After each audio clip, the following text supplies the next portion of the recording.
Afternoon. Hope everybody had a great tour and enjoyed that. We've got some fantastic weather today. A little chilly, but fantastic weather. And really appreciate everybody being here. We're excited about this section of presentation that we want to bring forward to you today. The two guys over here to my left, I've worked with them or for them or a little bit of both over the years, but they are two really dynamic people that look at communities very differently. They look at them more from a solution-oriented standpoint and solution orientation prior to looking at all the restrictions and everything else. What is the best solution for that particular property, that particular site, and the community as a whole? So very excited to bring them on. I'm going to grab a seat here. Our first speaker will be Jimmy White, and I will give you a brief on Jimmy real quick. So Jimmy's with Urban Story Ventures.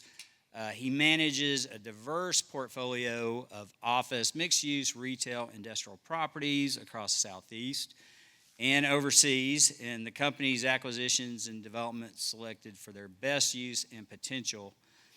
Day-to-day, Jimmy is building relationships, moving projects forward, and finding strategic opportunities for unique stories. And that's a big component of what we do when we do things intentionally. Over 20 years, he's negotiated and added hundreds of millions of dollars in transactions, managed over 3 million square feet of space, delivered redevelopments that will have a long-lasting positive community impact. Jimmy also regularly collaborates with our industry partners in joint venture investments and community organizations and governmental entities, and has worked on a variety of adaptive reuse projects, one that we're going to hear about today, involving government incentives, opportunity zones, and brownfields. A Chattanooga native, Jimmy is a go-to resource for local economic development projects and often provides insight to community and chamber organizations. So with that, I'm going to hand it over to Jimmy and let him present on his project. Well, thank you, sir. I'm very happy to be here.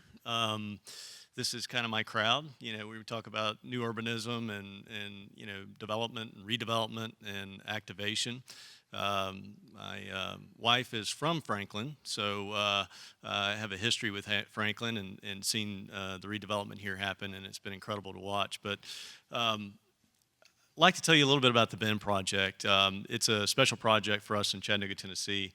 For the last 20 years, as Alan mentioned, I have been doing redevelopment. I found a niche finding what we like to call the bad, the ugly, and the worst, and reimagining them and seeing what they could be. Always in great locations, but always trying to find the highest and best use in working with all the municipalities across the Southeast to see what that might look like. So with that being said, here we go. I'm going to bear with me here. I'm not very good with technology, but I think I'm going to stand up a little bit. So this is the Bend as it used to look when we bought it. It's roughly 120 acres in downtown Chattanooga. So, and it's important. It's in our last 3,000 linear feet of riverfront attached to downtown. And when I say attached to downtown, it's exactly 0.9 miles from the center of our city. I'll keep this slide up here for a little while. When I was growing up as a kid, this is the way our riverfront looked, where the aquarium sits today, and now 16 million tourists come. So, and I'll get into that here in a second as well. So here you go. You can see the Bend. You can see downtown core. Where the green is, that's our aquarium, our tourism district, and we're about a half mile along Riverfront Parkway there. It's a very unique site, 120 acres. We've got Market Broad and Chestnut, which is our main arteries going through downtown towards the aquarium. We own the end of MLK, Main, and 19th Street. When we bought the site, we bought it from GE. It was a former industrial site that they acquired. Alstom had came in, spent $350 million to make nuclear turbines for the nuclear industry, and of course that went away. Their anticipated job count was 250 jobs, which was a big deal at the time in 2009, 10, 11 for Chattanooga. So, when we bought the site, the first thing we did, contrary to most development, instead of a developer imposing his will, we said, hey, look, what does the community want to see, right? Novel concept. The community is going to be the one supporting this project, so let's get their input. So we opened up one of our industrial facility, which housed about 2,000 people. Had 2,000 people show up. We polled everyone, and we heard novel things like we want more park space, we want walkability, we want a music venue, which I'll get into here in a minute. We want more activation of the riverfront, more restaurants, more bars, more an entertainment district attached to the downtown core, more retail, more shopping experiences, things like that. And so we ended up engaging Dover Cullen Partners, great land planner based out of Miami. We hired the best economist out of DC. We hired the best environmental engineer out of Rhode Island, the best road engineer out of Tallahassee. Really assembled a dream team and said, hey, look, how do we pull this off, but how do we complement and make it feel Chattanoogan, right? Because, we're all familiar with the wharfs, the Avalons, of course, the great seaside development, but it has to feel Chattanoogan, right? We wanted it to have all those things, but mirror the diversity and our existing Chattanooga feel. So what you'll see now is some of the renderings of what we're trying to accomplish, what we're building out currently. Again, from former industrial site to mixed-use project, we kept some of the steel structures and activation of the riverfront. This was some of the original drawings, and I'll show you here how we've migrated into a little more detail. So this is what we're calling the Canal District. We had valuable real estate along the riverfront, and we had valuable real estate along Riverfront Parkway, which is a major artery around our downtown and through downtown. And so we came up with a novel concept, hey, what if we activated it with a water feature? And it grew into this, we hired Martin Aquatic that does all the stuff at Walt Disney World and everywhere else, and created a water feature that helped activate the middle of the site, and that really has become the heartbeat. You think about your Williams-Sonomas and your restorations, and then, music venue, which I'll show you here in a minute, and some of their activation there, really playing off some of the needs that we had in the downtown that we couldn't develop in the downtown core. So again, some more imagery here. Now you start to see the marina develop. We're going through the approval process with TVA. We've extended our harbor limits for up to 150 feet, and we've now been allocated over 300 boat slips. And so that's going to bring in a whole other class of tourism to our city via boat now, because it'll be a public marina. Another thing that I should mention that I haven't mentioned is that in order to accomplish all this, and there might be some question follow-up to this in a minute here too, we created what we call the TIF district, which is a developer-backed TIF, which is different than most TIFs that you're probably accustomed to. It's a $135 million TIF, third largest in state history, and the first sales tax ever created. We work with Bradley here in Nashville to help do that. They also are working on the Titan Stadium and Oracle and some of those things. But it's a one-of-a-kind TIF. Part of what we are doing is allocating dollars to affordable housing across the street and to education, a new downtown school across the street. So we're really changing and impacting lives through development, smart development, and we're doing it through education and affordability. That's a crisis everybody's trying to figure out all over the country. So, and it's really betting on the come that the developer's going to do what he said he's going to do, and that additional increment that's created through property tax and sales tax through future development will help support those. $87.5 million is going to affordability across the street, and they just got a federal grant of $50 million to match. So that's really, really exciting and part of the legacy of what we're trying to accomplish with this development. So you can see here our phasing plan. We've already started construction on the north phase. I'm going to show you guys a video here at the end of the presentation. Talk a little about the phasing and show some of the development that's already happening. But as you can see here in the phasing plan, we have Main Street on the far right-hand side, and as it ties into the riverfront, and then we have MLK, what we call phase 2, which we started with, that's under construction now, and then the middle phase there, phase 3. Again, tying into the existing infrastructure is a key component of what we're doing. We've got city infrastructure, city street grids, all that, but we've also created a new context area. So some of what we're doing is, contrary to city standards, smaller streets, more walkable, different tree species, pavers. And so we've really created a street grid and a whole context area that's now been adopted under our RPA. Again, completely different than what was existing prior to starting. And now I'm happy to say other developers have adopted that as well, but it's to a higher standard, higher density. Our current zoning in downtown when we took this project on was 5 stories. So that's, everybody now, they're wanting to see density with new projects, new product styles, things like that. So we pushed the density to 12 and 20 stories, which is not very dense for Nashville, but dense for Chattanooga. And I'm happy to say developers are taking advantage of that. Here's some more imagery of the riverfront. Again, this riverfront is crucial to our downtown core. Again, 14 acres of park space that we're creating here. Again, contrary to development, we could have made a lot of money coming in here and lining the whole riverfront with townhomes, multi-million-dollar townhomes with private boat slips. But that's not going to be additive to our downtown core. This is meant to complement what's existing in Chattanooga. And again, leave a legacy for future generations. And I would argue that park space is more valuable for the surrounding product in and around the park space than not. And so, again, very different to contrary developer thinking. Let's take our most valuable piece of riverfront and put some park space on it. But then the activation that happens in and around that is incredible. And I'll get into some of the more details here with the amphitheater.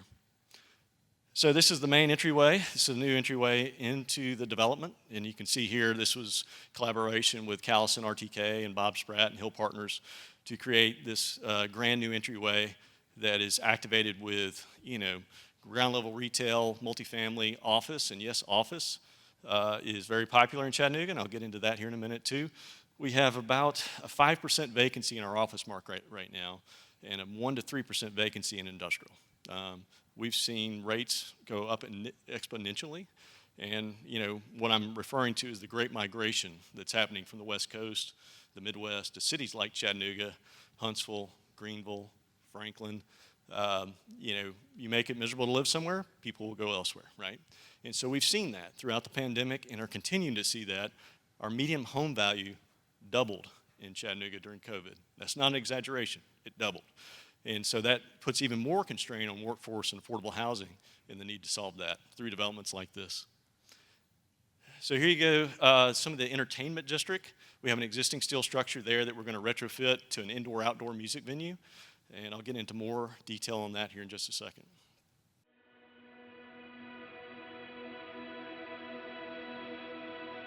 It's going to make us a more competitive regional economy. It's going to create genuine economic lift for this community. It's going to create an entire new neighborhood.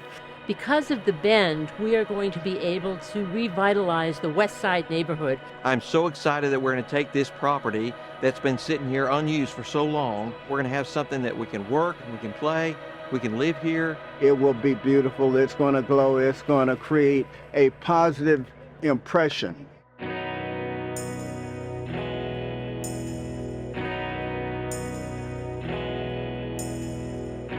Well, I'm excited to be here. I'm excited about what the Bend is doing for the West Side. It's going to be a catalyst for development over there. The residents there are going to be impacted in a positive way. They're going to have new facilities, new apartments. I remember a single word Mayor Kelly used when kind of the formulation of what happens here on this site and what happens on our oldest public housing site and then what happens at the Gateway site all comes together, and the word is elegant. It's going to improve Chattanooga's quality of life dramatically across the board, I think. But the magic of tax increment financing means the investment that happens here will create the down payment to totally transform the West Side and College Hill Courts. We're getting the best of both worlds. As a Chattanoogan, I've been here now 12 years, and I've had the opportunity to see a series of redevelopments that have happened across the community. But this will be transformative. As we break ground and the Bend becomes a reality, my hunch is that I'll look back on this with quite a bit of pride that I got to play a small role in a new neighborhood that my children will grow up to love. To be here today, I think it connects our worlds. Jimmy's son James is here, and when you're raising little kids, whether you're a developer or you're in elected office, naturally your thoughts about your professional work is often about them. It's a huge responsibility to get it right, and today is that first step, planting that first seed, if you will, towards future generations, and it all starts today.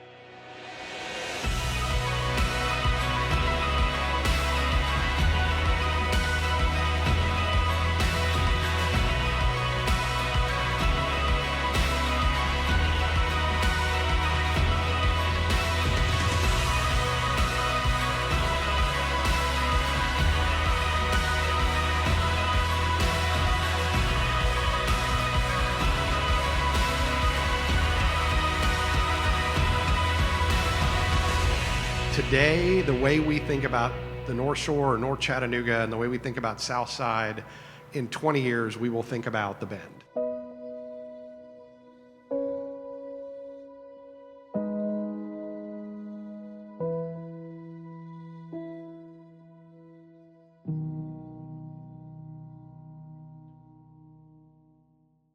You know, an incredible project that's going to transform our downtown core. And as you heard mentioned there, you know, it really is a legacy project for future generations. You know, as a developer, we have the challenge of making things pro forma. I mean, we have to make money doing this, but if you can leave the city and your project better than you found it and do both, that's the best of both worlds, right? And so, you know, since this video's come out, we have delivered four new city blocks to our street grids. We have 28 more that we will be adding through smart development, 14 acres of new park space. We are now excited to announce that we're doing an amphitheater. We were in Nashville touring Ascend, and I think it's the First Bank facility here in Franklin, which was pretty incredible to see with the quarry. And so that's happening, 7,500 seats on our riverfront. Again, I gave the Tennessee Vols 5 of my best years playing golf up there, so I picture the Vol Navy coming in every weekend to our great city to see music events and things like that. And we're also working with some film and music industry leaders to create some studio space and take some of the jobs away from Atlanta and bring them across the border to our great state. So, you know, it's an exciting project. It's been really incredible to see how it's developed and how it's changed and some of the concepts that have spurred. I wish I could take credit for all that, but it takes a village, right? And our whole community has had input in seeing this success happen. You know, it's been really, as a Chattanoogan, incredible just to be involved. And so, with that being said, I think we'll turn it over, and I'm happy to answer any questions related to TIF, economic impact, and specifically the Bend. Thank you. Thanks, Jimmy. That's fantastic. And the way we're going to do this is we're going to let Jimmy present, and then Brian here to present their presentation. Then we'll open up to all questions on either project. So a little bit about Brian. He's the founding principal of Town Planning and Urban Design Collaborative, which TPUDC is just an easier way to say it. So TPUDC, most of you locals know Brian very well. I've met Brian several years ago. I know Brian of flying all over the country, you know, teaching the big picture and giving vision to people that didn't have it on what their communities could look like, and establishing land plans and zoning ordinances so that they would have a plan in place to execute their community that way. Brian also is highly skilled in public speaking, and that's what TPUDC is known for, in bringing together a community to come to a consensus on how to move forward is what Brian does best.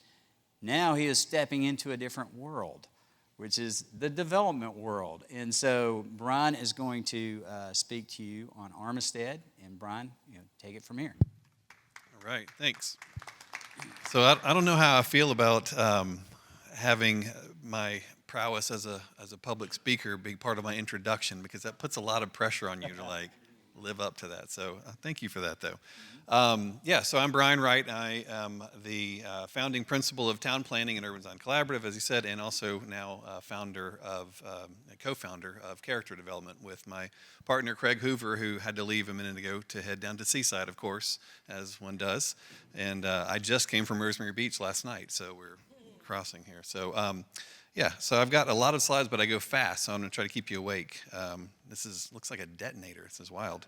Okay, So Armistead, it's an amazing story. I'll get into a little bit of the background. So how many are from out of town? Okay, good. For those who are from here, forgive me. You've heard a lot of this. But the Williamson County, it's an amazing county, in the upper echelons per capita income in the country, and just a hugely desirable place to be.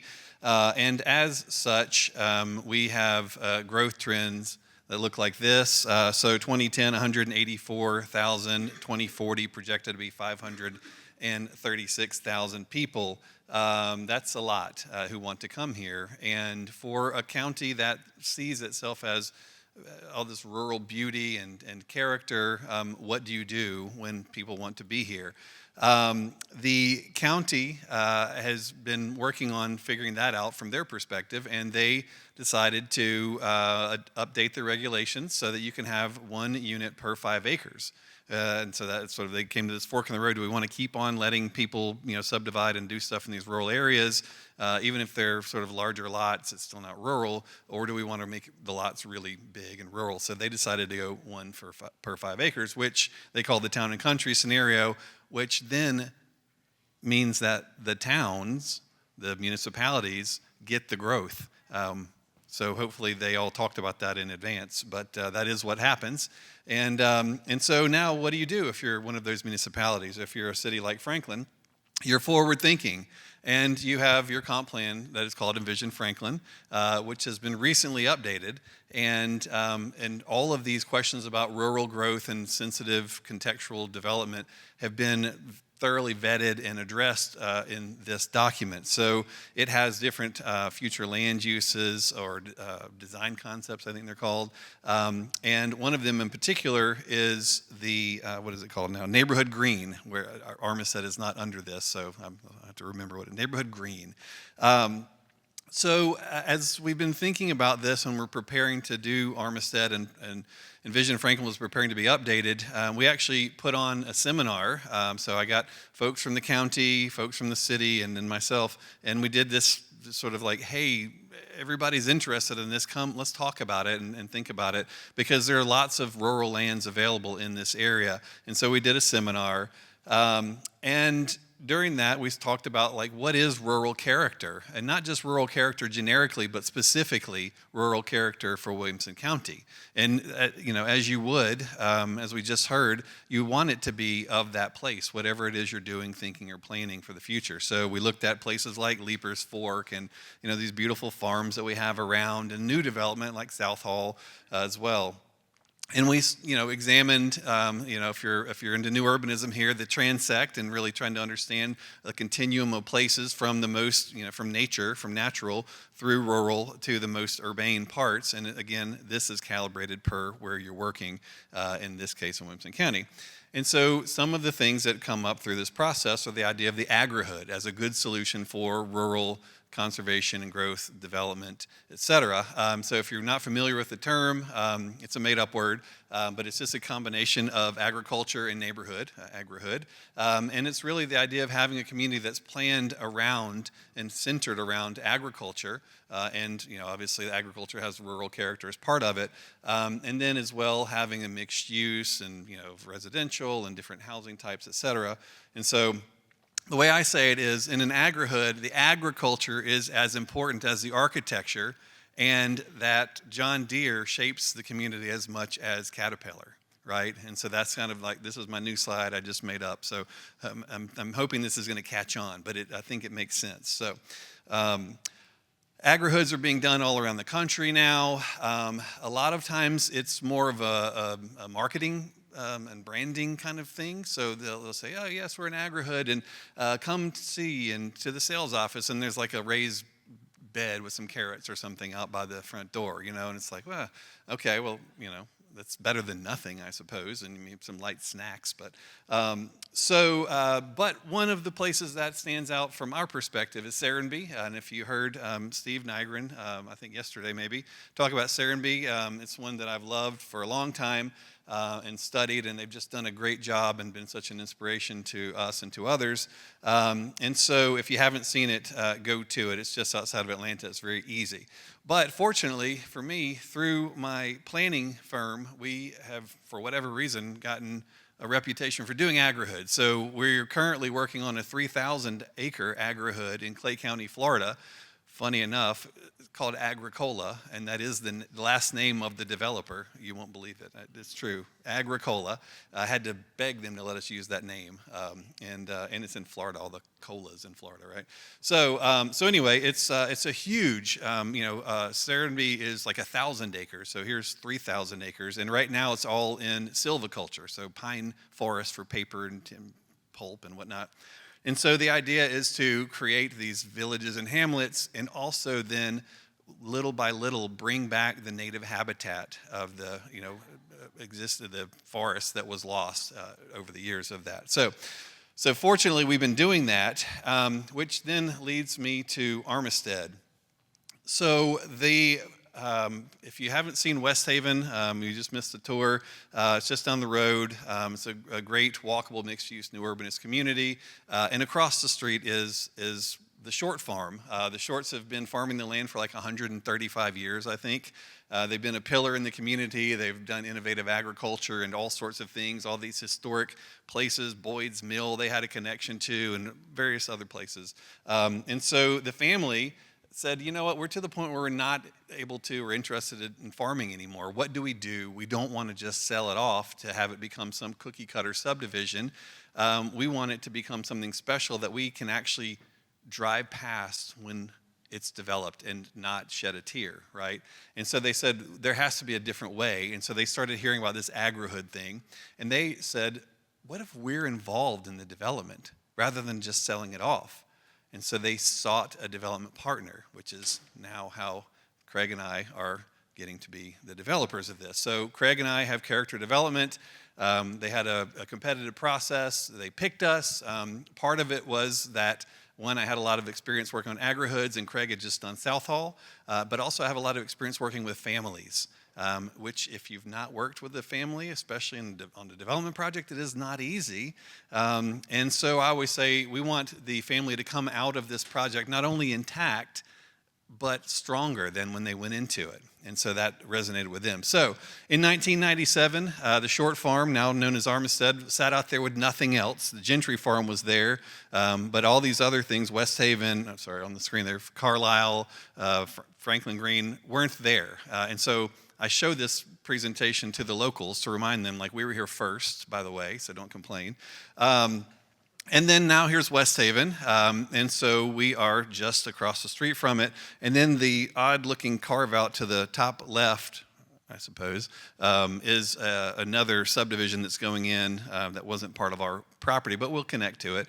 And so here you go. Here's a zoom out. So you can see the 1,500 acres of West Haven and our 192 acres of Armistead, with Matt Hatcher just going in recently, this huge piece of infrastructure, opening up development in this really beautiful rural corridor. And so now what do we do? And the city, again, and being forward thinking, is like, we want to have sensitive rural growth and development. And a couple of years ago, the city and Franklin Tomorrow took a tour of Serenbe. Many elected officials went, and planning department folks and developers and planning consultants all went.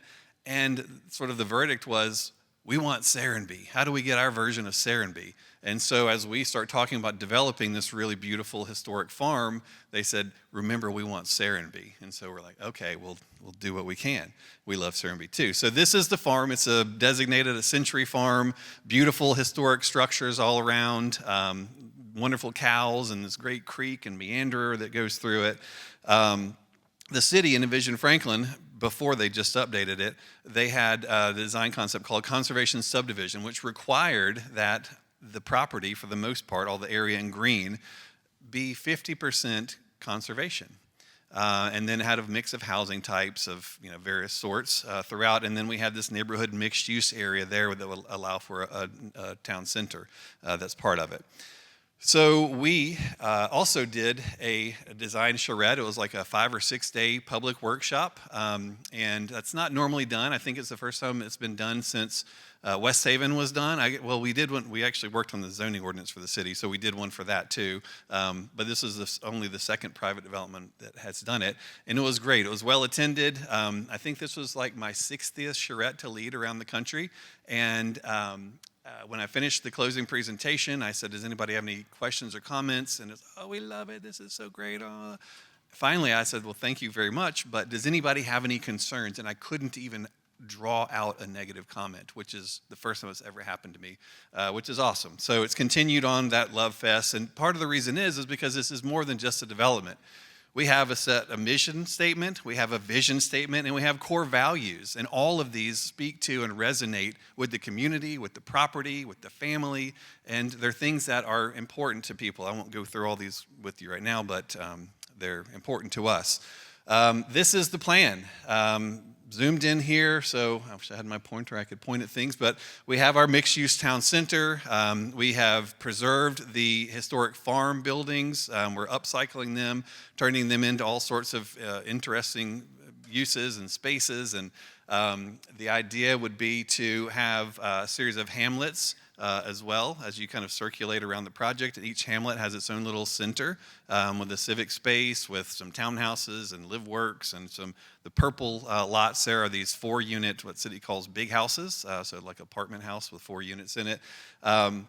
We are also restoring the creek along that runs through the property, bringing back that, the original landscape that was there. And then as far as landscape goes in the project, on the private side, you actually have to use, you're limited to only using native plant materials. So no sod, no lawns. Only lawns will be in the civic spaces and the parks and other areas like that. And then we end up having about 837 units, which is a lot. It sounds like a lot. And we have limited infrastructure. And we talked about this in the last meeting at the tour of West Haven. There's a huge regional road, Matt Catcher, but only half of it was built. And so lots of traffic came from downtown Franklin onto it, and it sort of filled up. And so we're adding traffic to that. But even though there are these impacts that will happen, the community, the city, others felt like it was important enough to move this along, and we'll sort those things out as we go. We're having a ton of internal capture as well, and we're connecting to West Haven, so people can circulate back and forth between us and West Haven, where there's a regional grocery store and all that, so you hopefully will not have to get on the main roads very much at all. The other thing is this diagram is one of the most important from my perspective. So 51% of the land is unbuilt. It's in conservation, and the light green shade there that's the predominance is productive agriculture.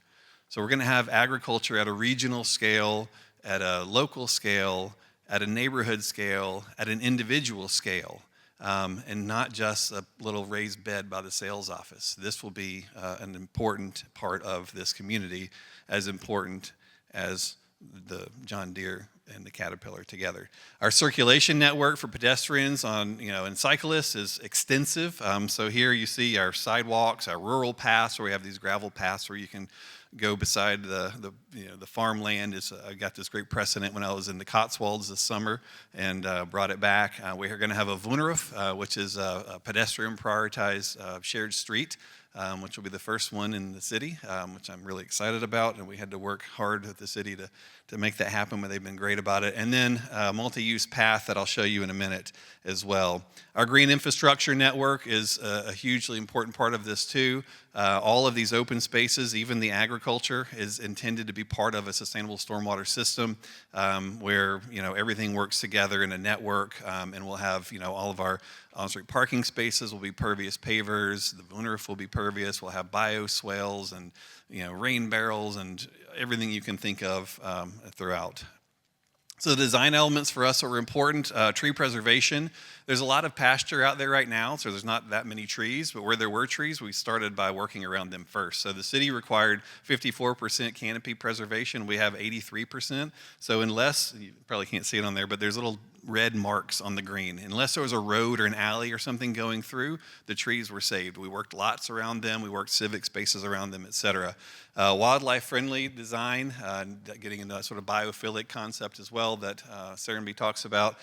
These are turtle and salamander crossings under roads there, and simple things that you can do that don't cost a bunch of money. We want to have, obviously, the trails and paths need to feel rural, and so we've worked hard with the city so we don't just have concrete sidewalks everywhere, and the art would be, feel like it's appropriate in a rural location.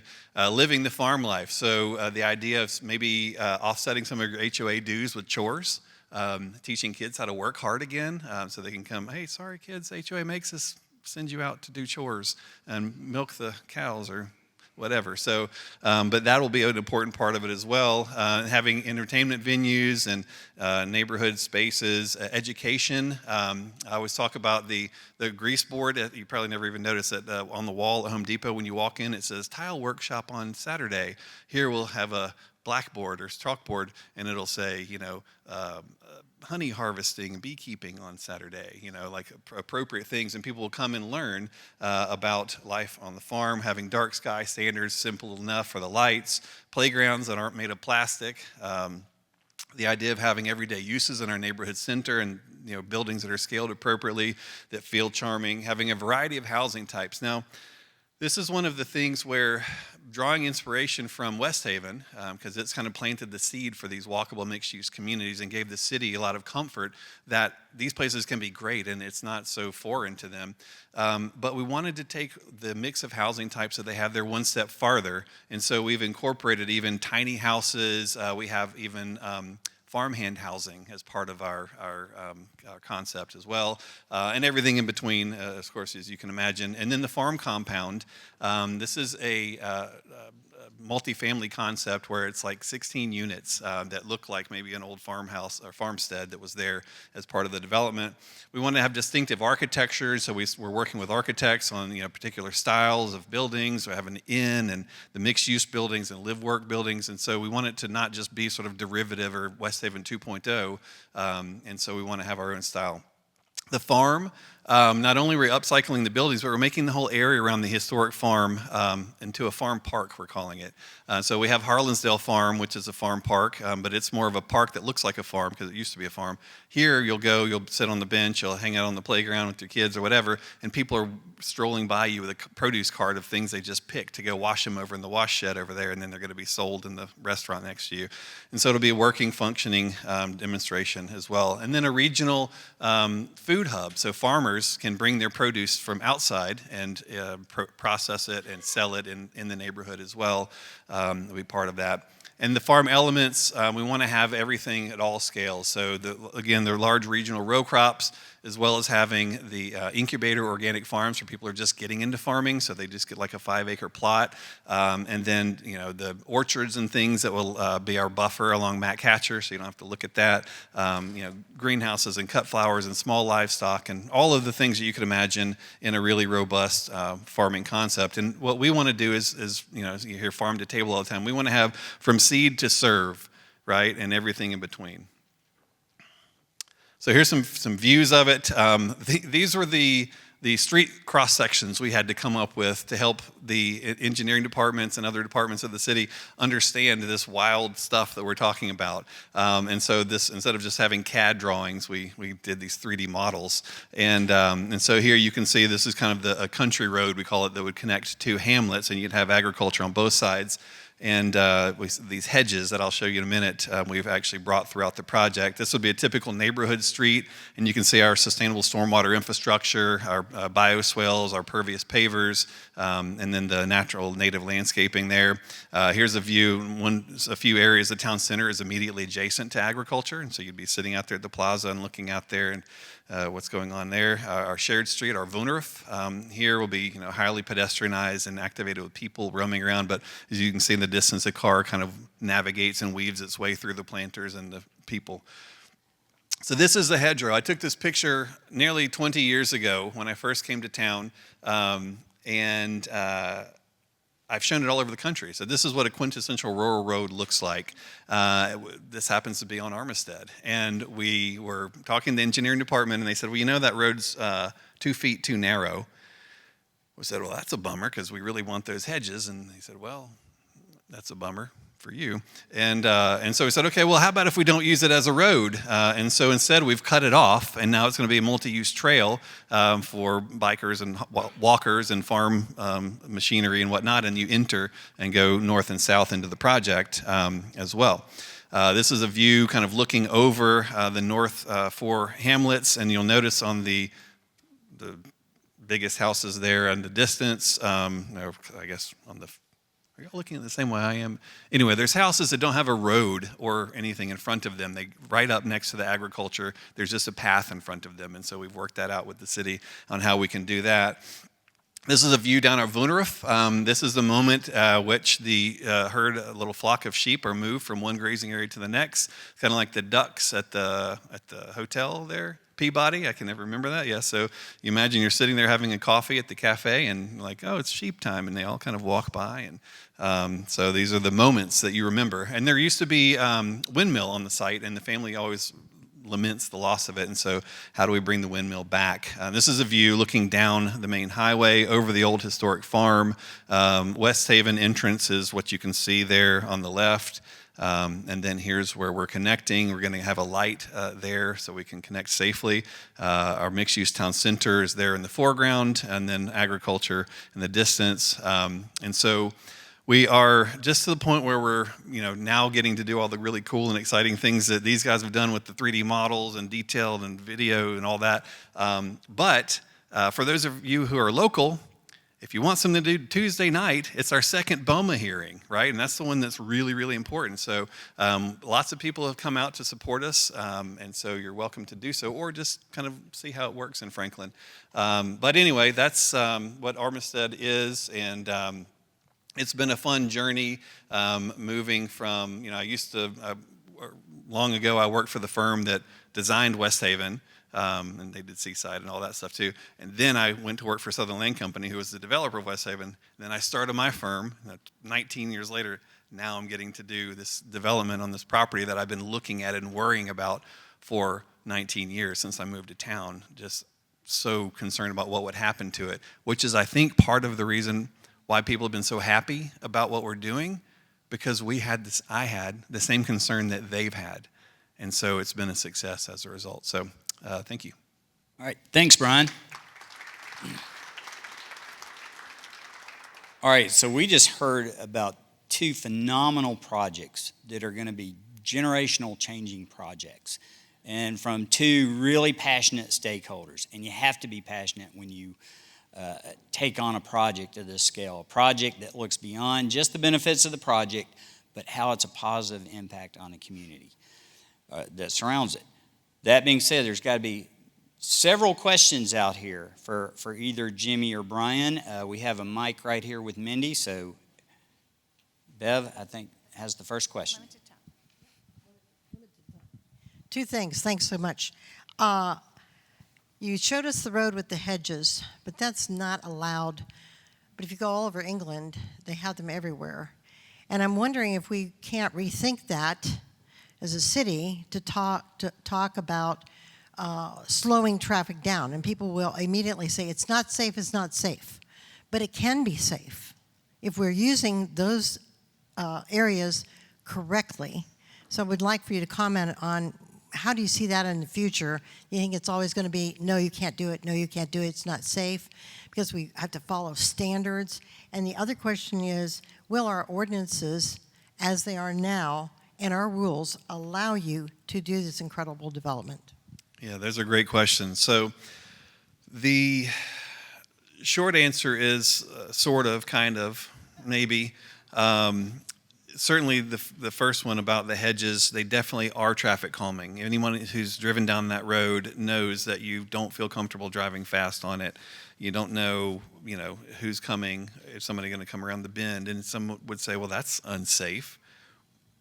Unsafe situations are when people pay attention, right? And so there's whole countries in Europe that have done away with street signs to intentionally make people go, oh my God, what do? I don't know. I got to pay attention. And traffic accidents have plummeted. So, that's next level. But for us, our strategy has been to as you saw, we had to make a compromise. We were intending on having Old Charlotte still be a road through the neighborhood, and so we said, well, it's not worth it. We don't want to ruin that. It's too important. And so now what we've done is we're going to have tons of new hedgerows that are on those roads that are a smidge wider, that meet the standards, so you get the same look. Hopefully one day we'll be able to not have to have them wider, but they're not unreasonable. I mean, we're working in some places around the country, and they have like 14-foot wide travel lanes on neighborhood streets, which is like a highway lane. I don't care how you set the speed limit, no one's driving slow on that road. So here in Franklin, I've seen narrower, elsewhere, but we've certainly worked hard with engineering and planning and fire and everybody to kind of get where we're at. So we'll get there one way or the other. But I think that there's definitely opportunities for improvement in that. And there's people out there around the country who are in these different positions, in engineering and fire and whatever, where you're normally, like your job is to keep people safe. And so, of course, you want to err on the side of caution. And so they actually are consultants that will come and talk to them about how they do it in their areas. So. Yeah, so right now we have, because we're doing a PUD, we're able to essentially, write the zoning for the property, and we are able to, kind of make those regulations. The city has been really good in working with us, where we identified, because like my planning firm worked on the zoning ordinance, right? And so anything we found in the zoning ordinance was like didn't work with rural character. We're like, oh, okay. Well, and that's because at that time there was not such a focus on it. Envision Franklin talked about it, but it was such a dream, a pipe dream. Now here we are, and so there were a few things that were noticed, and so the city set about to sort them out, which helped us and will help other properties with rural character. Engineering as well. It's been quite a journey. I feel bad for those guys. They've met with us so many times. Like, come on, here's how you do it and whatever. And they've been great. And because of the support of the city and the partnership, we're able to accomplish things through this project that will hopefully set the stage for future rural development, because we still have a lot of land that is rural and wants to be preserved. So I have a question, unless somebody else does. So what's the build out, Jimmy? What's the build out on a project like the Bend, and how do you phase? I mean, I saw the phasing, but how do you do that? And same guess for Brian. What's the phasing? But Jimmy, what's the phasing for the Bend project? Yeah, great question. And, I can be additive to, some of the challenges you're facing here. We had those same challenges with our street grids in Chattanooga. Antiquated codes from 2010, 11, and 12 that hadn't been updated. And, I think it's an educational process, right? You work with the city, you work with our county. We have a city and county mayor, so we worked with both. But, I think, common sense prevails, right? And I think at the end of the day now we were able to go from street grids that were 24 feet wide in some situations down to, 14 and 16, 18 feet. We call them alleyways. But, again, more pedestrian friendly, pavers, things like that, slows down traffic. And you would argue that making streets smaller, i.e. seaside, will help you navigate those streets and keep pedestrians safe. But yes, from a phasing standpoint, the Bend is a massive project. It's 120 acres in an urban setting. And our biggest challenge is tying into the existing street grids, right? So we have our main arteries, our main corridors, Martin Luther King Boulevard, Main Street and 19th Street that we're tying into, rerouting sewer, adding capacity, things like that. Fortunately, we have enough sewer capacity right across the river from us that ties into a 72-inch main, but our phasing is designed in such a way that, for lack of a better word, the easiest way to eat an elephant, one bite at a time, start at one end and meet at the other. So for us, we're moving water from one end of 19th Street, which is on one side of the site, and we're moving sewer from another side of the site. And so we're actually starting with what we call phase 2 because of the sewer capacity there. And we're also taking power lines and existing things like that with EPB and burying those underground. The TIF was a huge piece of that, right? I mean, when you talk about the total infrastructure at the Bend, just from roads, light poles, park benches, I mean, this was a vacant industrial site with concrete. We're peeling all that back, reusing that aggregate for base for streets. But, it's about a $200 million infrastructure lift just on that portion of it. That's not considering the factor of the vertical construction that's going to happen there on those 28 city blocks. Total sellout for the Bend is estimated to be about $4 billion. And so total projections that we have for the tax increment that's going to be created from that development is about $500 million, of which $135 million have been allocated towards public infrastructure. An additional $87.5 million, as I mentioned before, is allocated towards affordable housing, and then another $109 million in addition to the education increment that is already created and allocated will be done for a new downtown school across the street, which will be vocational on-site job training and everything like that. I'm happy to say that we have 1,000 jobs on site already that all happened during the pandemic with the existing 1 million square feet that we backfilled. And so all of that tax base, all of that increment will help pay for infrastructure, but it's on the developer. So we're going out and flipping the bill early on, and if it doesn't happen, then the city and the county and the taxpayers are not out any dollars. So it's a really creative structure, and it's the first one of its kind that's ever been done in state history. Nice. Yeah, for us, the timing is tricky to figure out because there's such a scarcity of lots right now available. And so the builders are really, really hungry and really excited, and there's nothing like what we're doing anywhere. And so our biggest challenge is keeping it at a reasonable pace, going at the pace that we want to go at, so that we are able to do it right and execute on this grand vision that we put forth.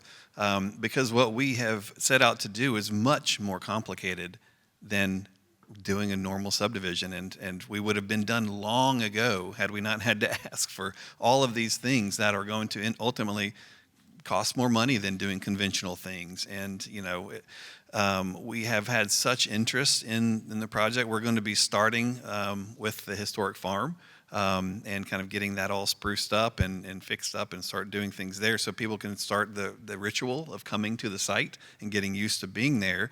And then we'll also be starting with half of our town center, which is great because we have all the rooftops at West Haven. We're able to, not have to wait on that, which starts giving you a real there right away.